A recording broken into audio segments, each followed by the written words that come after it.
Ipinagtanggol ni dating Pangulong Rodrigo Duterte si Pangulong Bongbong Marcos laban sa tirada ng kanyang anak na si VP Sara. At kasunod ng mga tirada ni Digong noon kay BBM, sinabi niya ngayong wala na pala ito o wala ito sa narco list.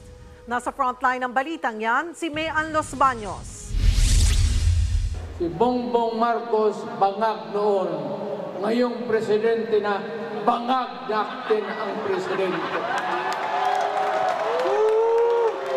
Hindi na bago kay dating Pangulong Rodrigo Duterte kapag binabanatan at tinatawag na adik si Pangulong Bongbong Marcos. Sa prayer rally nga niya sa Davao noong Enero, sinabi rin ni Duterte na nasa narcolista dati pa ang presidente.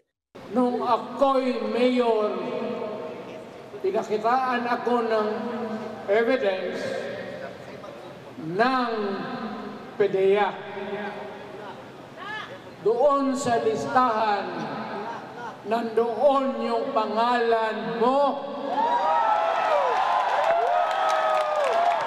Binuweltahan na siya dati ni Marcos at sinabing epekto lang ng fentanyl ang mga sinasabi ni Duterte. Pero sa press con kahapon matapos sumarap sa pagdinig ng Senado sa war on drugs, natanong ulit ang dating Pangulo tungkol dito. Ayon kay Digong, wala naman daw talaga sa narcolist si PBBM. Kung nandyan yung pangalan niya, I would not voice a lie in public.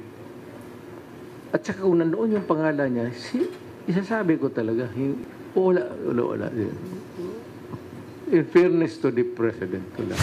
Hindi naman lingid sa marami ang lumalalang iringan ng dating unit team ni Marcos at Vice President Sara Duterte. Pero kahit ang dating Pangulo, ipinagtanggol si Marcos sa birada ng anak na hindi ito marunong mamuno.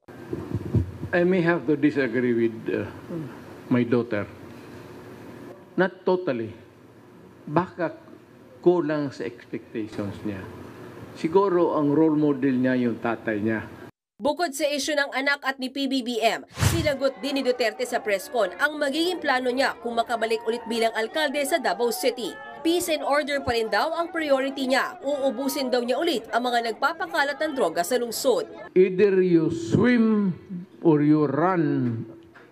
I do not give a Get out of Davao or you die. Nagbabalita mula sa Frontline, Mayan Los Baños, News 5. Mga kapatid, Cheryl Cosim po, huwag maging huli at maging una sa lahat sa balitaan. Para sa tuloy-tuloy na talakayang sa Frontline, mag-follow at mag-subscribe sa social media pages ng News 5.